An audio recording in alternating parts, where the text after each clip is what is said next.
Masechet Zevaḥim, Daf Kaf Het, Mishnah teaches Hashochet et Zevach lizrok damo bachutz or miksat damo bachutz. If someone does shechita on a korban, having intention that he is going to sprinkle the blood outside of the Bet HaMikdash, or if he's going to sprinkle some of it outside, in other words, all of it, or even some of it, that is going to make it pasul. All these will make it pasul. Chutz limkomo. Or lehaktir emurav bachutz or miksat emurav bachutz. He does shechita, and while he's doing shechita, he has intention that he's going to burn the sacrificial portions outside of the mikdash, all of them, or even if only some of them. Or le'echol besaro bachutz or kezait min besaro bachutz. For the parts of a korban that one is permitted to eat, he has in mind he's going to eat it outside of the proper place. If it's a kodesh kodashim, which, for example, korban hatat, a kohanim can eat it within the temple mount. So if they have in mind they're going to eat it outside of the temple mount, then that is called chutz, and it would be pasul. Or if it was a korban shelamim, kodashim kalim, which anybody can eat inside Yerushalayim, and he has in mind while he's doing shechita that he will be eaten outside of Yerushalayim. So bachutz depends on the definition of the type of korban. If whatever the applicable definition is, he has in mind that he's going to eat it outside, all of it, or even part of it, just a kezait mebesra bachutz, or lechol kazait me'or ha'alya bachutz pasul ven bo karet. Or if he has intention while doing shechita that he is going to eat a kezait from the skin of the tail. We're going to be talking about the skin of the tail for a while. The tail of a sheep is offered on the mizbeach. Of a goat is not offered on the mizbeach. So what's the status of the skin of a tail? Is that part of the tail or not? So that's what we're talking about. One way or another, you can't have it outside. If it's part of the tail, then that would mean that it has to go on has to be sacrificed and burnt on the mizbeach. If it's not considered part of the tail, then a person can eat it. But anyway, one way or another, we'll see is a machloket. If he has in mind to eat it outside of the proper place, that korban is pasul, although there is no karet, because this is chutz lamakom. Chutz lamakom makes it pasul, but not karet, as opposed to chutz lazman, that is chayav karet, that's called pigul. So that's the second half of the Mishnah. Lizrok damo lemachar, miksat damo lemachar, laktir emurav lemachar, or miksat emurav lemachar. If, while he's doing shechita, he has in mind that he's going to sprinkle the blood on the next day. You can't do that. On the same day that you do shechita, you have to also do the zerika. So he has in mind he's going to sprinkle the blood tomorrow, all of it, or even some of it. Or he's going to burn the sacrificial parts tomorrow on the mizbeach, or some of them. Or eat even the parts of the korban that is permitted to eat. If it's a korban that can be eaten today and tonight, and he has in mind while doing shechita that he's going to eat it tomorrow, that's not good. The whole thing, or even a kezait of it. Or he has in mind he's going to eat a kezait of the skin of the tail tomorrow, then that is called pigul vechayavin alav karet. It doesn't matter for this whether he actually eats it on the next day or not. If he actually eats it on the next day, that's a different prohibition of notar. We'll talk about notar also. But this is not independent. Even if he doesn't end up eating it tomorrow, just the fact that he intended to eat it while doing shechita or one of the other blood services, while he's doing one of them, he has in mind that he's going to consume it on the mizbeach or eat it outside the right time. That's called pigul. And not only is the korban pasul, also he is liable to karet. All right, now let's focus on this item, the skin of the aliyah. Aliyah is a fatty tail of a sheep, which is very delicious. It's a delicacy, and it's kodesh. All korbanot, the fat of the sheep gets put on the mizbeach. For sure, korban olah, the whole thing, everything is burnt. But a korban shelamim also, the fat tail of the sheep, not of the goat. But what about the skin of it? Generally, skin of the animal is not sacrificed. Even the korban olah, the skin of the hide of the animal you take off and the kohen can keep. So, but what about this skin? Is it like part of the aliyah or not part of the aliyah? Is it sacrificed or can it be consumed by the kohen? Savru or aliyah ke'aliyah dameh v'ha kamechashev machilat mizbeach le'adam. So right now, let's assume that the skin of the tail has the same law as the fat of the tail, and therefore, just like the fat of the tail has to be put on the mizbeach, also the skin. So that means that this case here is interesting. It's different from the other cases because in this case, I'm considering eating something that should be put on the mizbeach. In all the other cases, it's either and I'm thinking of doing that on the wrong time. So the other cases are, I'm thinking, I intend to put on the mizbeach something that belongs on the mizbeach, but at the wrong time. Or the next case is, I'm intending to eat a part of the sacrifice that I'm supposed to eat, but I'm thinking of doing it at the wrong time. So that is the appropriate category. Something that should be on the mizbeach, I'm going to put on the mizbeach, but at the wrong time, or something I'm going to eat, but I think I'm going to eat it at the wrong time. This one is crossing categories, and that's why it says here, mechashev machilat mizbeach le'adam. But this one crosses categories. You are thinking of eating something that le'adam that should be put on the mizbeach. So does that count as something that's a wrong intention? Maybe it doesn't count as a wrong intention because I'm intending to do something that actually it doesn't apply to it at all. That's what we're going to discuss. We're going to see three opinions. Amar Shemuel, Hamaneh Rabbi Eliezer hi damar mechashavin me'achilat mizbeach lachilat adam u'me'achilat adam lachilat mizbeach. The first opinion is that of Shemuel, who says that the author of this Mishnah is Rabbi Eliezer, who says that we do count intention, something that should be put on the mizbeach. If one intends to eat it, then that's at the wrong time, that's pigul. And the other way around also.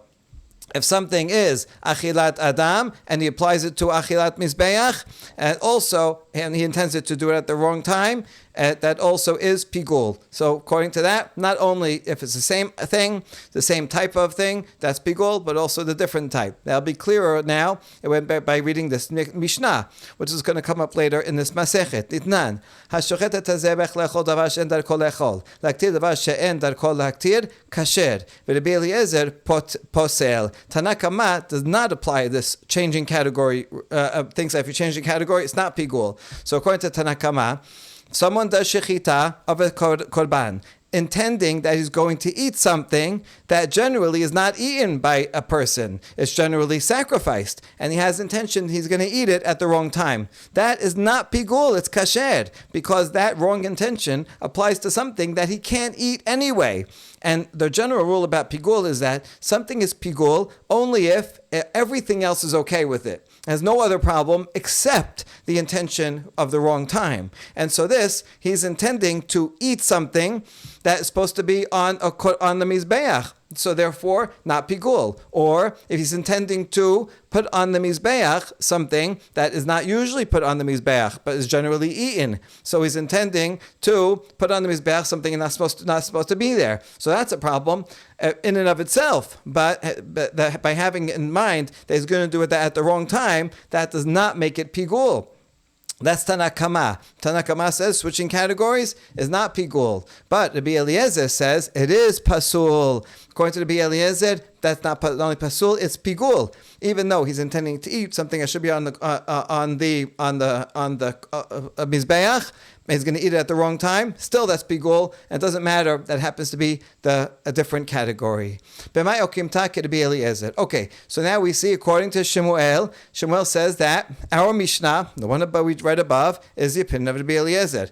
All right, fine. But here's the problem. The continuation of our Mishnah, which we will see on the next daf, reads, Zeh kilal, kol hashochet v'hamekabel, v'hamolich, v'hazorek, lechol davar shedarko lechol, ulaktir davar shedarko laktir.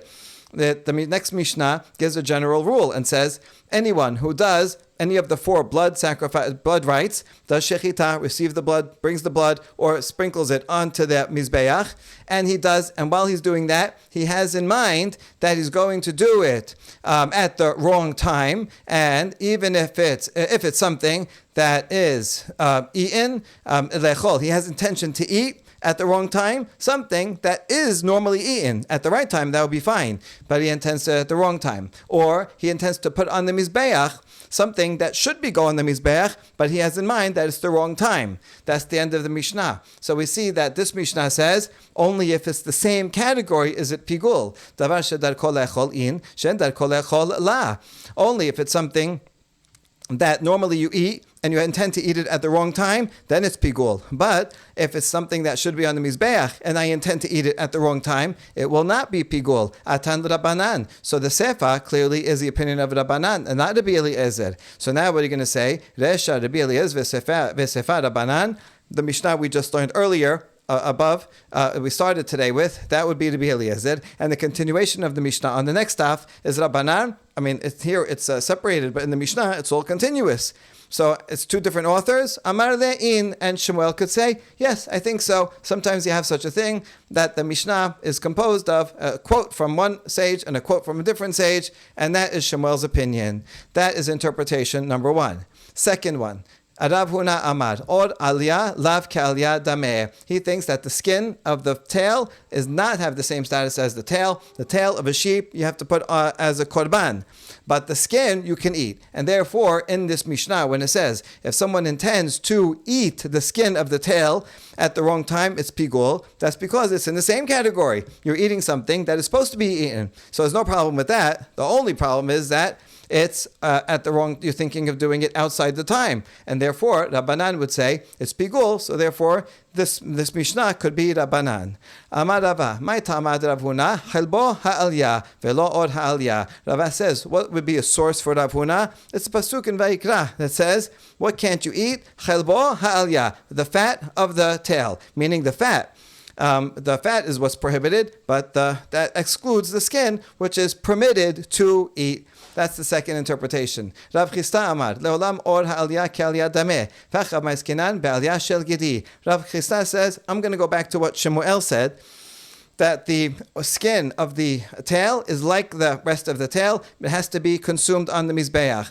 But I don't have to say it's Rabbi Eliezer, because this Mishnah is not talking about a sheep's tail, which has to be burnt on the mizbeach, but rather the tail of a goat. The tail of a goat is not as fatty, it's not such a delicacy, and is not sacrificed. The whole tail is eaten, and so that's why here it's talking about. It could be talking about the tail itself, if you have it in mind. Although it already talked about that, it's giving an extra chidush that the skin of the tail is like the rest of the tail, and it's all something you can eat. So this is something that I'm allowed to eat, and I have intention to eat it, but the only problem is I have intention to eat it at the wrong time. Therefore, it's pigul. So therefore, it is very easy. This he could say, this Mishnah is according to Rabbanan, but this is not talking about the tail of a sheep, but the tail of a goat. Now we want to see, why does each sage not say like the other one? So the other two are not going to agree with Shemuel, because Shemuel has a difficulty that the Resha is Rabbi Eliezer and the continuation is Rabbanan, and so that's not comfortable. We'd rather not have the Mishnah be according to 2 different opinions. And other sages don't agree with Rav Huna, because we have a tradition that the skin of the tail is like the tail. And in fact, it should be burnt. And he said it's not like the tail. And that's not the usual halacha that we have heard. Now,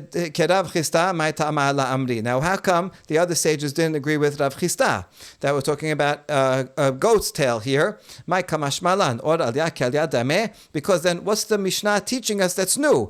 And you already said the categories, both categories. If you intend to eat something that should be eaten outside the time, it's pigul. If you intended to burn something that should be burnt, it's pigul. So now, this is something that is supposed to be burnt, because it's something that this is something that is supposed to be eaten, because it's a goat's tail. So something should be eaten. I have in mind that I'm gonna eat it outside the time. So why mention this case at all? The skin of the goat's tail, the entire goat's tail can be eaten. So what are you teaching? Are you teaching that the skin of the tail is like the tail? That's what you want to come and teach? We know that principle anyway. Tanena ve'elu she'orotehen kibsaran or shetachat ha'aliyah. We know this from a Mishnah in Chulin. That has to do with the laws of tum'ah and tahara. And it says there that the skin is like the flesh. Just like flesh can become tameh, so too the skin of a tail can become tameh because it also is soft, unlike the rest of the hide, which is not edible. The skin of a tail is soft and therefore is edible and therefore can become tameh. So we know for the law of tum'ah that the skin is like the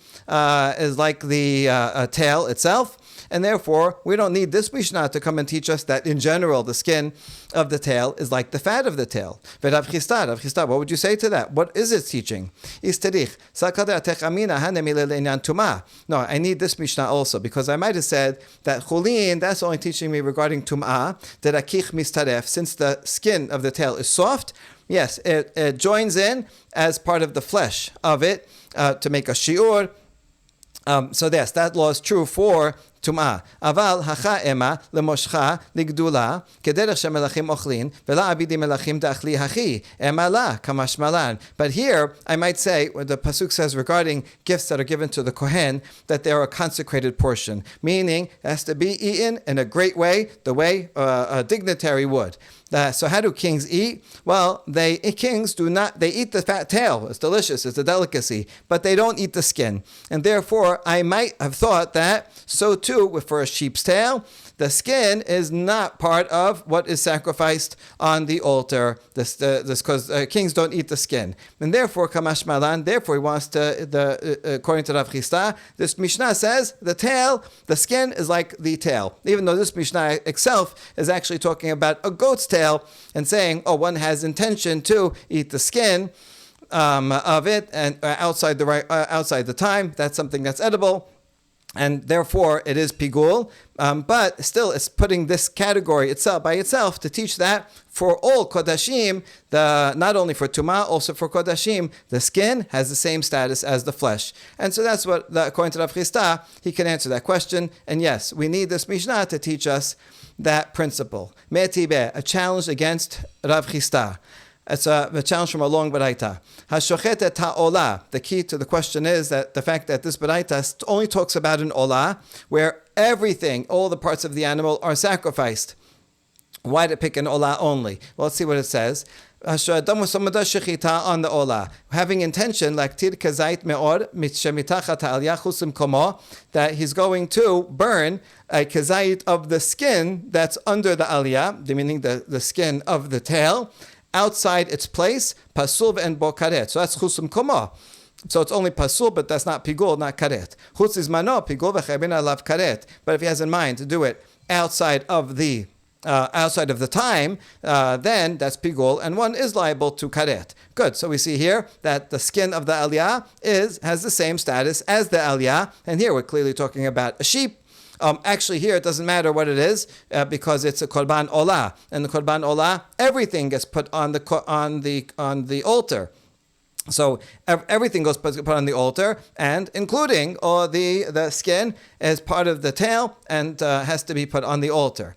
Now, the question here is, why is it saying only an olah? If you're talking about even a shilamim, if it's a sheep, then the tail also has to be put on. So why say olah? You could say shochet et hazevach, any korban. You put the fat of the sheep's tail on it, and therefore, the same would be true for the skin. The skin is like the tail, according to Rav Chisda. So Rav Chisda would agree to that. The question is, why is it saying olah, only olah, where you put everything on? It sounds like, by choosing olah here, that if it was a zevach, then, the skin would not be something that would be liable to karet if you had in mind, because the skin would not be placed on it. So this is a problem. Okay, so that's going to be the question. Elazar ben Yehuda ish avelim omer mishum Rabbi Yaakov v'chen haya Rabbi Shimon ben Yehuda ish kefar ikos omer mishum Rabbi Shimon. Now we just have a continuation of the baraita that's going to add other types of skin. It's not going to disagree with what we just said. And so here we have a long list of names that said the following tradition. Echad or beta perasot behema daka. If you have the hide of the hooves of small livestock, that's also skin. Ve'echad or harosh shel egel harach, or the skin of a head of a young calf. These are skin, but they're soft. Ve'echad or shetachat ha'aliyah, or the skin under the tail. That's what we're talking about. V'chol shemanu chachamim gabe tumah ve'elu she'orotehen kibsaran, and all the things that the rabbis listed when it came to tumah in that Mishnah Chulin that we just referenced, where we say that the skin has the same status as the flesh because it's soft. Lehavi or shel bet haboshet, and that comes to include also skin of the womb. Chutz limkomo pasul ven bo karet. Chutz izmano pigul v'chabin alav karet. If one does shechita, having intention that one will consume it in the wrong place, it's pasul, but in the wrong time, it's pigul, and one is chayav karet. Okay, so now for the question, ola in aval zebach la. It sounds like if it's a korban ola, yes, it said korban ola. Therefore, we can infer if it's a korban ola and he intended to eat the skin of the tail, then that's a problem because, of course, that has to be sacrificed. But if it was a zevach, then it sounds like the law would not be so. So this makes sense according to Rav Huna, because according to Rav Huna, for a korban shalamim, the skin is not like the fat, and the skin does not have to be offered, but rather can be eaten.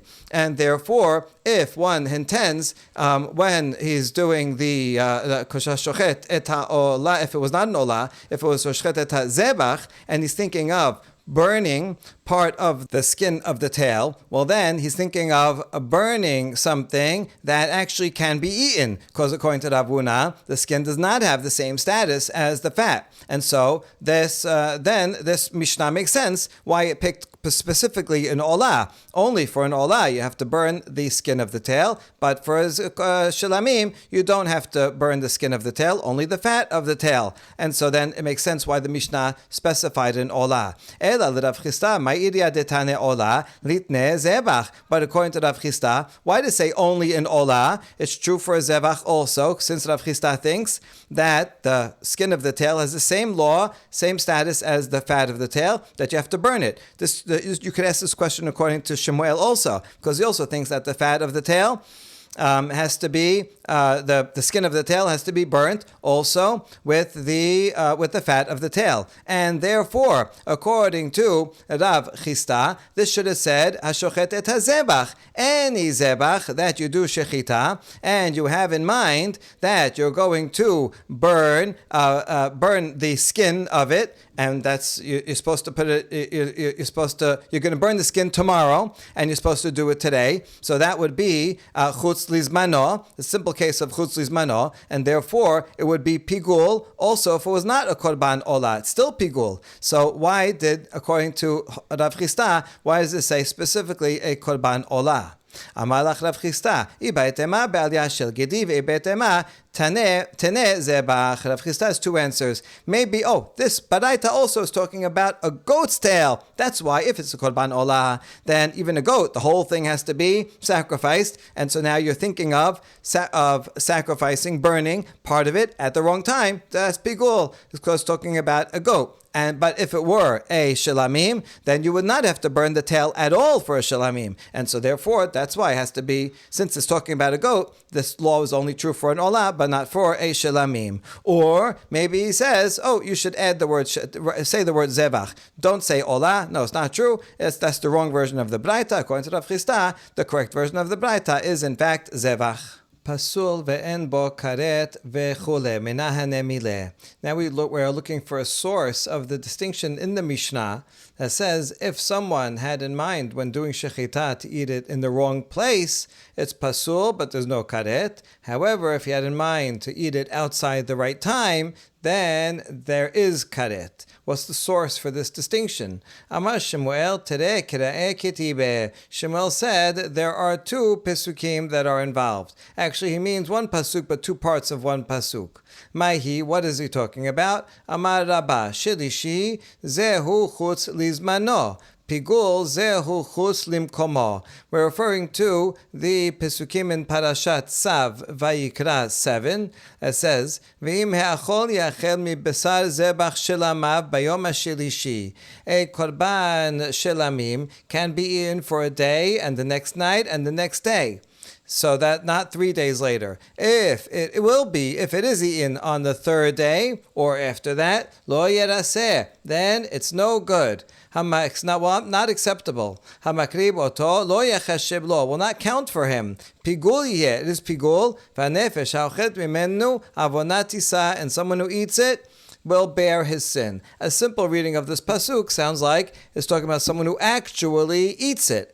We're going to see on tomorrow's daf one of the reasons why we don't read it that way, but rather that we're talking about someone who, while doing shechita, one of the essential services, intends to eat it outside the time.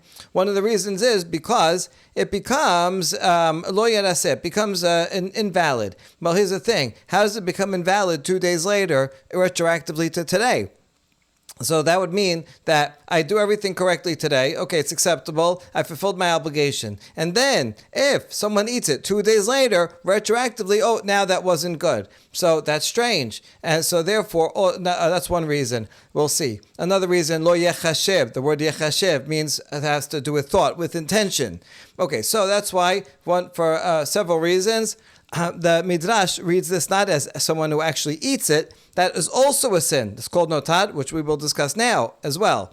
But this pasuk and this understanding is talking about there's someone who does shechita, or one of the essential services, with intention to eat it past the time. Okay, so let's now analyze. But it says shilishi. Shilishi means chutz zmano. You have intention to eat it, not at the right time. Now, I already said bayom shilishi, but then it goes on to say pigul. So what does pigul mean? Pigul is referring to someone who has intention to eat it outside the place. This is a little bit confusing because when we say pigul, like in the Mishnah, pigul is referring to the sin of having intention to eat it outside the time. That's what the term pigul means in general. But in the derivation, in this pasuk, the word pigul is coming to prohibit it outside of the place. Okay, that's the way it is. It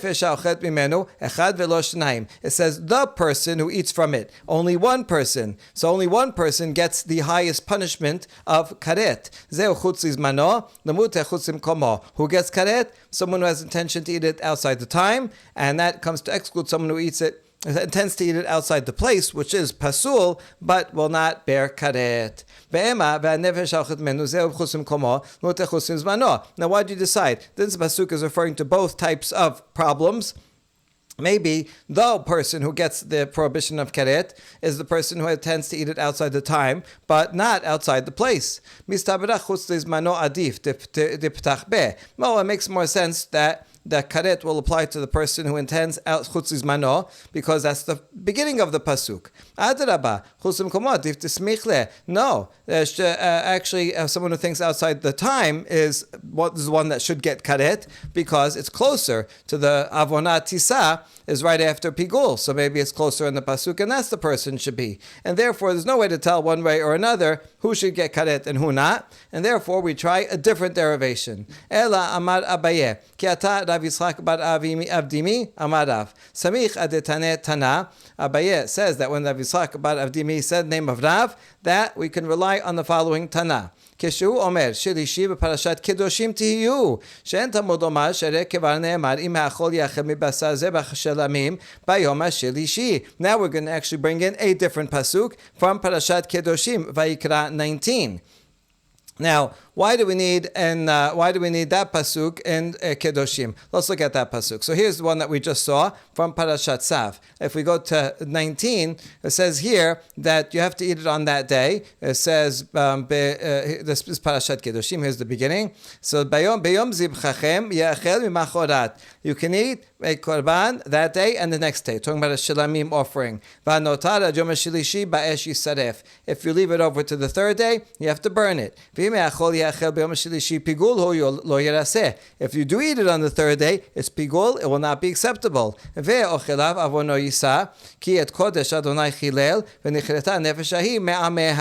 Someone who eats it will bear his sin because they ate something that is sanctified, and he made it chol, he made it non-sacred, and that person will get karet. Here it actually does say karet explicitly. Didn't even say his karet in Parashat Tzav. So now the question is, here it says it's talking about Bayom HaShilishi. Why do we need this pasuk? We already have it.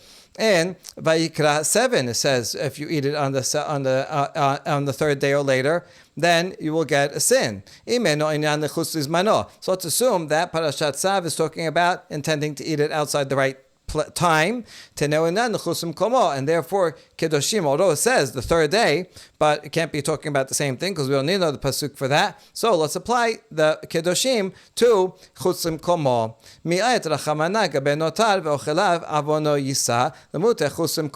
And there is a limitation regarding notar. In other words, kedoshim is teaching two laws. Number one, intending to eat it chutz lizmano, and second, also it's teaching the law about notar, and so it's going to work like this. The last pasuk is talking about actually notar, actually eating it on the third day or later. So one gets karet for actually eating it on the third day. Okay, good. But this pasuk, the one before, is talking about, even though it says Yom HaShilishi, now we're applying it to chutz le mekomo, and it says lo yeratzeh, so it becomes pasul. When does it become pasul? Eating on the third day, you get karet, but it's not pasul because we're not having retroactive pasul. But if one eats it, if one does shechita with intention to eat it, chutz limkomo, then that's what this pasuk is talking about, and it says lo yeraseh. And so we learned both of these things. Hold on, why'd you say that one? Maybe switch it around. I understand. Ochelav here means only one person will get karet. Why did you decide that only notar gets karet? Maybe say ochelav that someone who intends chusum komo should get karet, and the one who actually eats notar would not get karet. Why not say that way? Mistabera notar hava leukme becharet. Delimigmar avon lechutz lizmano dame le bezayin bet. No, it makes more sense to say that notar is the one that will get karet, because you can make a gezerah shava avon. It says here, and it says avon regarding in the other pasuk regarding chutz lizmano, and these two have two things in common: zayin zaman, that you're eating, it's something to do with outside the time. The pasuk in Parashat Tzav says you get karet if you have intention to eat it outside the time, and this pasuk of notar here, notar is when you actually eat it outside the time. So both of them are involved outside the time. And so that's one similarity. Second, they both apply at the time of bamot. Bamot, the outside the place didn't apply because you could do it anywhere. But outside the time also applied during the time of bamot, both intention and actually eating it outside the time. And therefore it makes more sense that should be intention outside the time is more similar to notar, and notar should be the one that's karet, and therefore outside of place is not karet. We challenge that. Adrabah chusum komo havale leukma becharet lemigmar avon lechus mano damele bemem kof dalid shin. No, we could argue the other way around, that intending to eat it outside of the place, that should be karet, because again we'll have the gezerah shava, and it's more similar. Outside the place, intention of outside the place is more similar to having intention of outside the time, because both involve mem machshava. They both have regarding intent, not the actual eating. Also, regard to both, kof is kesat. If you have intention to eat even just a kezayit of it, the whole thing becomes nullified, which is not true for notar, where it's not, the part is not like the whole. And dalit both have to do with while you're handling the blood. You intend when during doing a blood service that you will eat it outside the time or place, but it has to do with when you're doing the blood, and also Both of them we learned from the word shilishi in Parashat Sav. That shilishi is referring to outside of time, and the shilishi here in Parashat Kedoshim, since imeno inyan, is referring to intention outside of the place, and therefore that's more things that are similar. Now it's still hard to tell, was it more similar to this or more similar to that, and therefore, since there are some similarities this way and also that way, this proof is inconclusive. So we try another one. Ela amar Rabbi Yochanan, Taneh Zabdi bar Levi, Acha Kodesh Kodesh, Ketib Hachat Kodesh Adonai Chilel v'nichreta, uchtivata v'sarafta et hanotar ba'esh v'gomer, mala alan notar afkan notar. We're going to bring a different gezerah shava of the word Kodesh. It says in Parashat Kedoshim,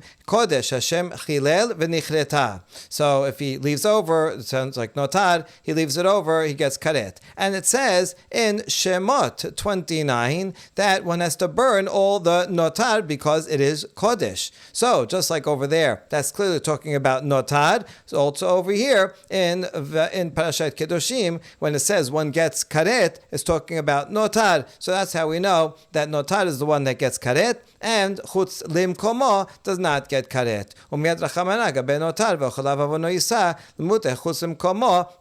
Because it says again in Kedoshim, it gives an exclusion. Only one person will bear a sin, so that means the notar gets karet, and the other person, chutz limkomo, does not get karet. Now we ask about this whole line of reasoning. Why are you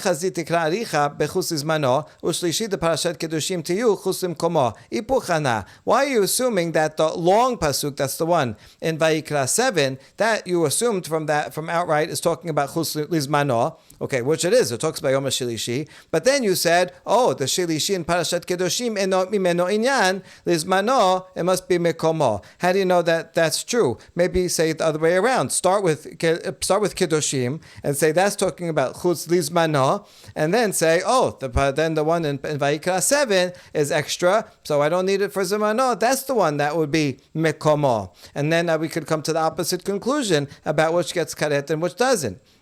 Well, it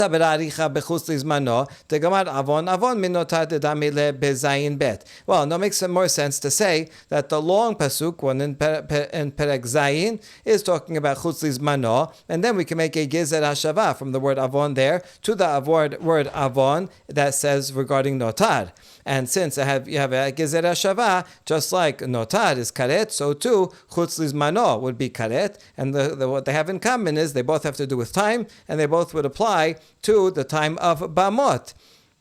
So therefore, that should be more similar, and that would make chutz lizmano get karet and not chutz limkomo. But that we reject that. Adrabah aricha bechutz limkomo ushlishi de kedoshim tihiyu bechutz lizmano mishum dedami lesamche vekama ma'ayet le. No, it makes more sense to say that the long pasuk in Vayikra 7 is talking about chutz limkomo, and shilishi of kedoshim tihiyu, that's talking about chutz lizmano, because if you think they're more similar, let's say I agree, Zayin and Bet, they're more similar. So wouldn't you put the two things that are similar together, back to back, in the same paragraph? Isn't being together in the same paragraph, one pasuk after the other, isn't that better, more similar than making a gezerah shava of avon? So therefore, we should conclude that since they are similar, yes, notar and chutz lizmano, that's the ones that are similar, and that's why they're together. And only notar gets karet, because it says only one person, and it gets karet, and that means that it's limiting and excluding chutz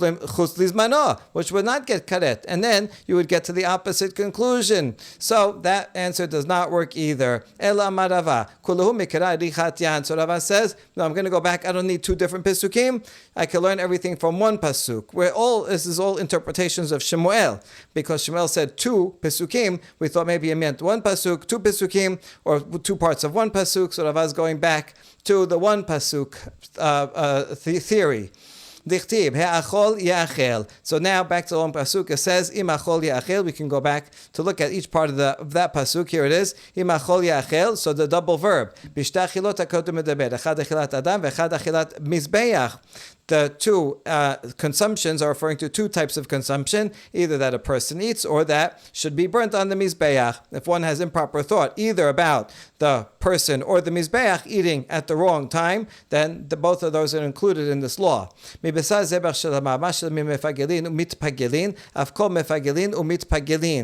phrase from flesh of the Korban Shelamim teaches that, just like regarding Shelamim, there's one part of it that causes pigul and one part that becomes pigul. The part that will cause pigul is the blood. You're having improper thoughts of outside the time when you're doing the blood service that will make the rest of the meat pigul and prohibited. So too, just like that, this law applies to all cases where you have two things. One, that you have when you have improper thoughts regarding that will make the rest of it improper. That will actually include all animal sacrifices and all blood sacrifices, all bird sacrifices, because all those you have blood. It will also include most mincha offerings, because here you take the kemitzah, and so that kemitzah is the equivalent of blood. If one has improper intention when doing something with the kemitzah, then it will make the rest of the flour improper. The only thing that this will exclude is certain meal offerings, like the one that a kohen brings, where the whole thing is burnt. It's not a kemitzah. So therefore, in those cases,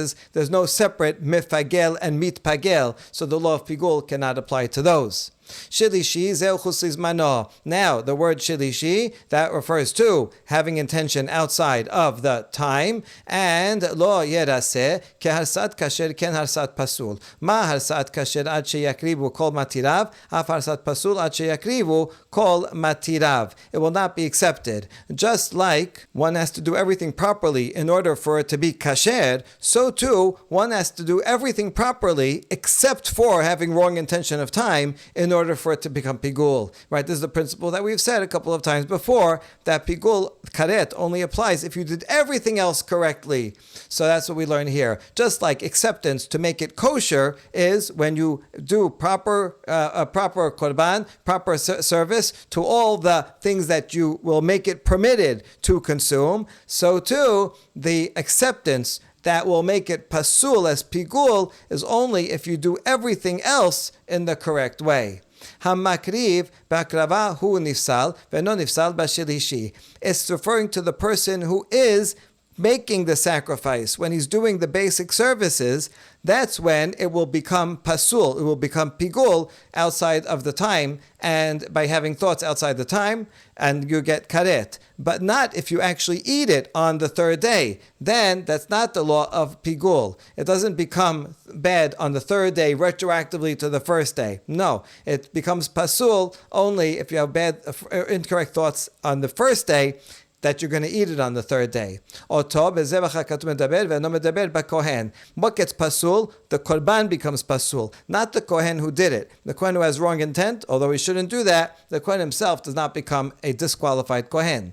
Lo yachasheb, lo ya'areb bo machashabot acherot. Lo yachasheb, the simple reading is that the korban will not be credited towards him, but we read it in the midrash, do not mix up wrong intentions. Machashavot, other thoughts that are not what is supposed to be, because that will make it pasul. Pigul ze chusim komo. Like we said at in the beginning, the word pigul, although generally the word pigul refers to outside the time, here in this derasha, the word pigul, what do we need it for? We already know pigul from Yom HaShilishi is outside the time, and therefore the word pigul is coming to teach me that if I have intention outside the place, also it will become pasul. The word yihye comes to teach me that if I have intention of half of it kazait outside the time and half of it kazait outside the place, they join together and it will be pasul. It won't be chayav karet because it's only a half of outside the time. And the person who eats from it will get karet, will get punished. That means only one and not two different kinds of people. Which of the two prohibitions that we talked about will get karet? Oh, it's going to be someone who has intention outside the time because of the gezerah shava, avon to the law of notar. So we are going to end up bringing in the other pasuk from Kedoshim, but only as a gezerah shava to say, just like notar is similar in that it has to do with outside the time. Notar is actually eating outside the time, and the intention outside the time is one similarity, and the other similarity is that they both applied to the time of Bamot, and therefore this one pasuk includes both of the prohibitions and also teaches that outside the place is only pasul, and outside the time is pasul, and will get one karet.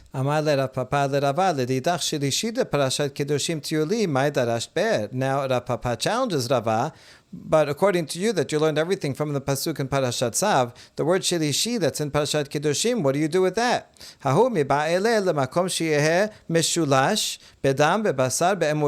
And he says that teaches me that in order to be liable for having intention outside the place, it has to be a place that is totally outside, that where one cannot do blood services, one cannot cook or eat the meat, or any sacrificial portions. That would have to be something outside of Yerushalayim totally, because some korbanot can actually be eaten in Yerushalayim. So it has to be some place that's totally out, where you can't do any of these three things. That's what I'm going to learn from Mishulash, not the third day, where we're applying it to outside of the place in three ways. But now we ask, why can't you learn it from that first pasuk in Parashat Tzav that starts off since that pasuk does use the word shilishi, although the word shilishi there is referring to intention outside of the time, but since it's in the same pasuk, we're also learning outside of the place. Why not apply shilishi to say outside somewhere where you can't do any of these three things? Amar Rav Hashem brita dishmata kamed Rab Matana Amar li im hatam hava amina shilishi perat pigul kelal v'nasa kelal mosif al perat v'yitrabush al mekomot kamash malan. And so Rav Hashem says, I said this statement in front of Rab Matana, and he said, no, if we only had this pasuk in Parashat Tzav, I would have said that shilishi is a perat, that's one type, and then pigul, meaning shilishi, is only if it's outside a place that's totally outside, like outside Yerushalayim, and pigul is a klal, anything outside, and therefore that would be perat uklal, and the law of perat uklal is that you include everything. The klal comes and adds a whole generality over any particular case, and therefore any place that I have in mind outside of the proper place would be pasul, and I would include all those other places, and that's why I need the pasuk in Parashat Kedoshim to say, not so, only if I have in mind outside any place that I could do any of those three things, then it's pasul, but if it's within, then it's not pasul. Baruch Adonai Le'olam, Amen ve'amen.